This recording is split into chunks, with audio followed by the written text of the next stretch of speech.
Muito bem. Acontece que com o vício, né?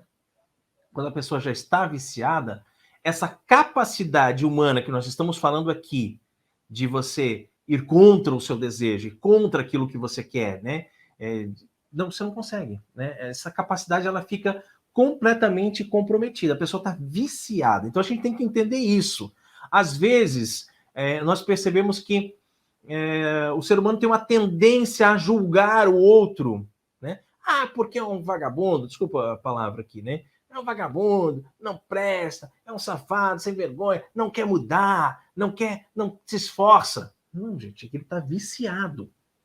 Ele está viciado. Quando uma pessoa está viciada, essa capacidade de se levantar e dizer, não, eu não quero fazer mais isso, eu vou mudar, está comprometida. A pessoa precisa de ajuda, né? Quanto mais você pisar na pessoa, dizer que ela não quer se ajudar, que não sei o que lá, né? Mais difícil vai ser para ela sair dessa situação. Você tem que estender a mão, você tem que ser compreensível, você tem que ajudar, você tem que encaminhar para um especialista, para alguém que possa, se você não tem capacidade de ajudar uma outra pessoa que possa, porque realmente ela está com a capacidade comprometida, né? A pessoa que vê pornografia excessivamente e se masturba com frequência perde a própria força de vontade. Na medida em que cresce a dependência, as pessoas chegam a se masturbar sem sequer sentirem prazer.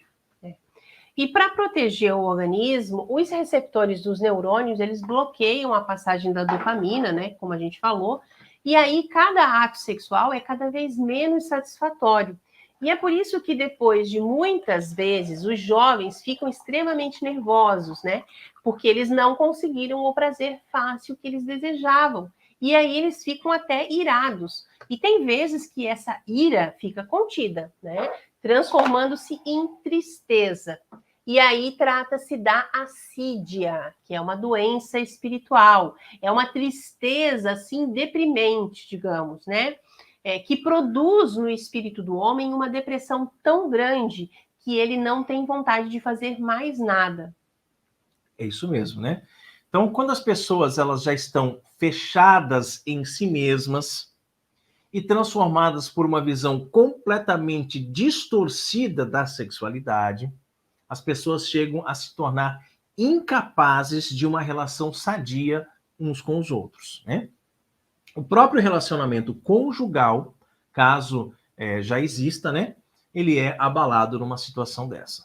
Os esposos, quando são viciados em pornografia, a eles, né, estão junto esposas que são tristes, que são inseguras, né? As mulheres veem com toda a clareza que não conseguem ter a beleza das atrizes pornográficas, que, claro, né, tem seu corpo baseado em mentiras, cirurgias plásticas e até mesmo em montagem de computador, viu? Nem aquele corpo lá nem é dela, tá? E as mulheres aí, elas, por não terem essa beleza toda das atrizes, se sentem frustradas, né, porque elas não conseguem competir com essas atrizes, por assim dizer, né? Os maridos, por sua vez, acostumados à ilusão inventada pela indústria pornográfica, passam a sofrer de problemas como impotência, disfunção e vão prejudicando assim o casamento. Então, a pornografia, quando ela acontece com um dos cônjuges, né? A gente está falando aqui do homem, mas pode acontecer da mulher ser viciada em pornografia. Então, isso acaba prejudicando muito o casamento mesmo. Então, aquilo que nós falamos, né, do homem, mas a mulher também. Ela vê aquele homem lá no vídeo saradão, barriga de tanquinho, faz musculação e não sei o quê, e que tem um órgão sexual do tamanho de uma mentira imensa que fizeram no computador. Aí depois ela chega lá e olha o marido dela gordo, acabado, feio, né, e tal, aquela coisa toda. Isso é muito prejudicial.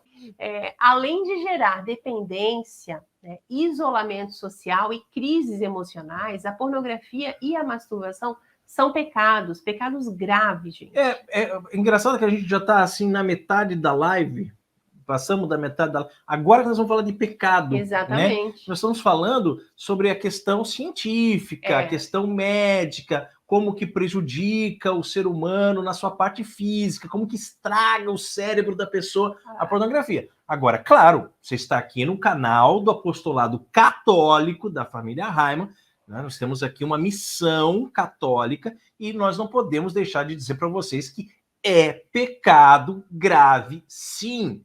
Né? Ah, mas já está viciado, não consegue mais se libertar. Mas é pecado, não deixa de ser pecado. Exatamente. E tem uma doença espiritual, né, por trás aí dessas práticas que são tão destruidoras.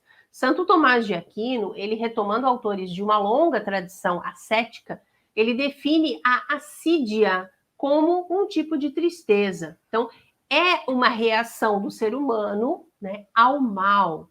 O que especifica a assídia é que se trata de uma tristeza proveniente de um bem espiritual, certo? A pessoa acometida por essa doença, ela interpreta o bem que Deus tem para ela como um mal, né? E por isso ela fica triste, né? Fica irada, como nós falamos anteriormente.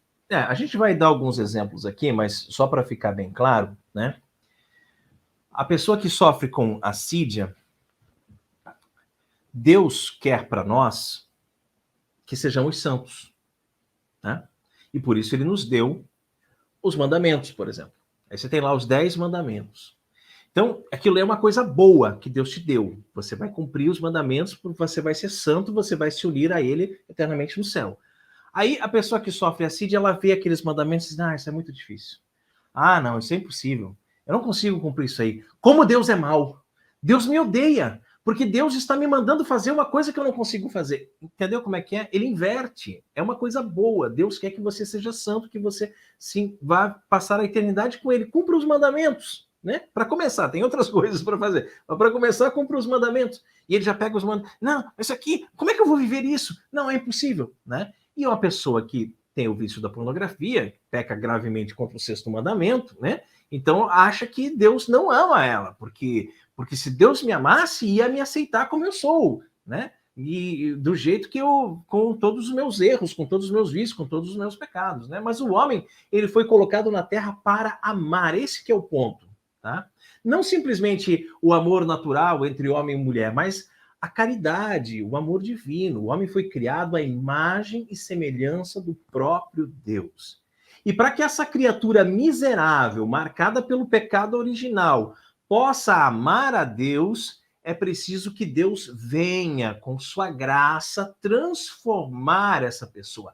Matar, literalmente, né, o homem velho e fazer surgir um homem novo. Jesus disse, né, nos é necessário nascer de novo, né?